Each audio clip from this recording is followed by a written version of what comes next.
There are 5 basic elements of cooperative learning: positive interdependence, face-to-face interaction, individual accountability, social skills, and group processing.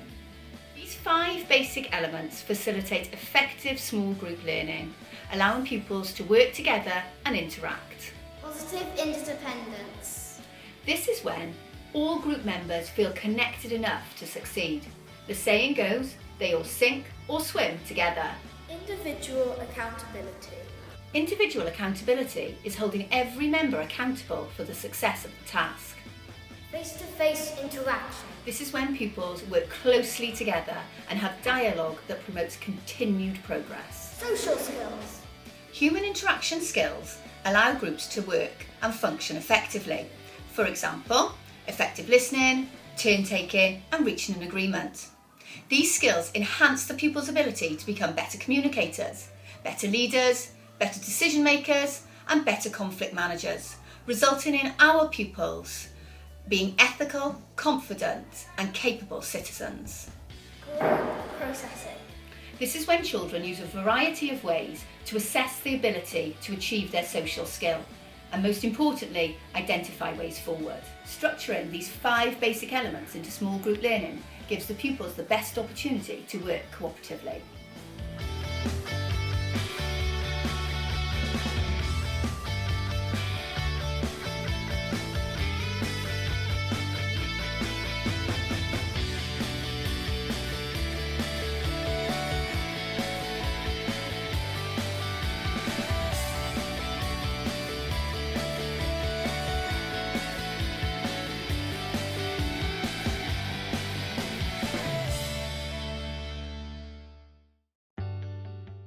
When we are first put into our cooperative teams, we carry out team building activities such as creating team flags, team handshakes, and team celebrators.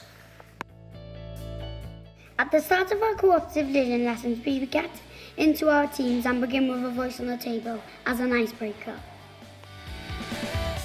We talk about a topic that is not related to our learning, such as favourite hobbies and what we did at the weekend.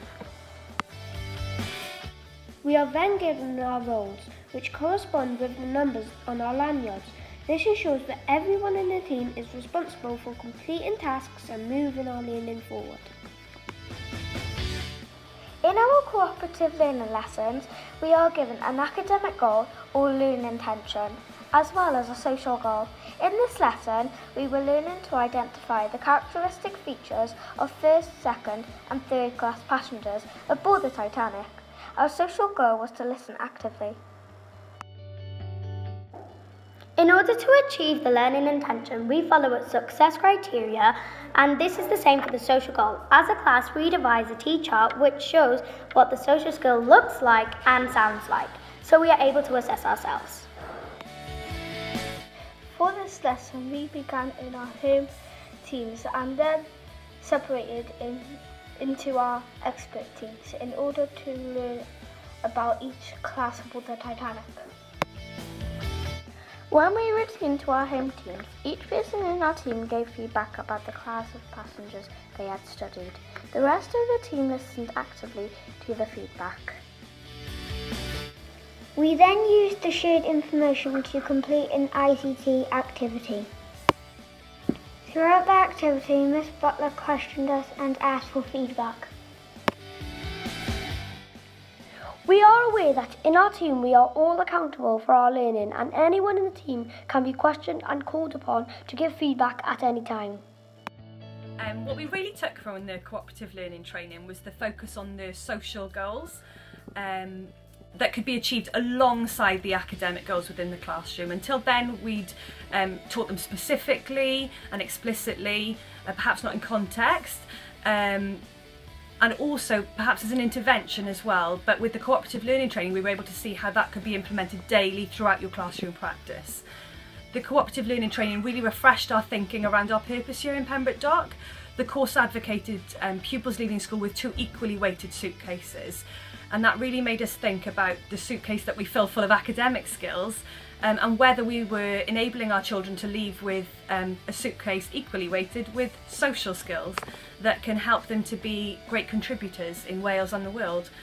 Children who will give of their energy so that and their skills so that other children and other people can benefit from them. And also it made us think about wanting our children to be confident learners and confident citizens who can form positive relationships based on mutual trust and respect, and who are enabled by those skills that we give them to face and overcome challenges on their own, but also together. And that's really important for them going forward when they leave us.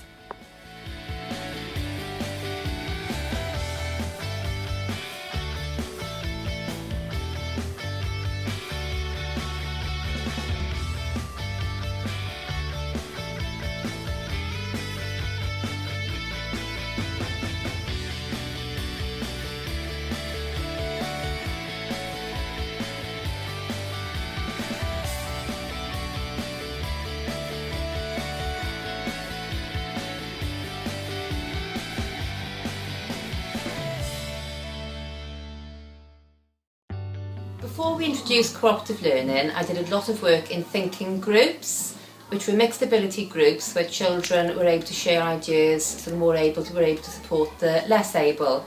However, I was aware that there were certain children within these groups who were very reluctant to contribute any ideas or say anything within those groups. After the cooperative learning training, and when I introduced the teams, the children soon realised that it was more of a team effort and that everybody was responsible for a task, and to ensure that the task was completed, everybody had to contribute. It also helped when I stressed the fact that anybody within the team could be called upon at the end of the task to share ideas or give the answers, so everybody had to know what was going on, so it helped the individual accountability. When we introduced cooperative teams into year 6 this year, a lot of the children were very reluctant to work outside of their friendship groups. We started with the social skill of listening, and we did a T-chart to show what it sounded like and looked like. However, it was very apparent that many children were reluctant to face each other when they were speaking to each other and didn't want to make any eye contact. However, after a term of introducing the teams, they are much more willing now to work with anybody within the classroom across all subject areas. So I think it's been great success as far as the listening and the cooperation within the year 6 year group. We collaborate together, and if the answer is hard, we all have a team huddle. I made an improvement to my learning because I used to be the one who always liked to talk, but now we collaborate. We implemented cooperative learning into year 1 and 2 in the summer term 2017. We found it to be an excellent learning tool to develop skills within the foundation phase. We feel that having a social skill as a key factor of the lesson really helps support the personal and social development of the children within the foundation phase. It addresses lots of the skills and has helped to move the children forward. Cooperative learning's totally changed our organisation of how we teach small groups in terms of everyone being accountable for their learning. The children responded so enthusiastically to cooperative learning, working as a team, and the fact that each child is accountable ensures that every child is on task and is working together. Cooperative learning is great!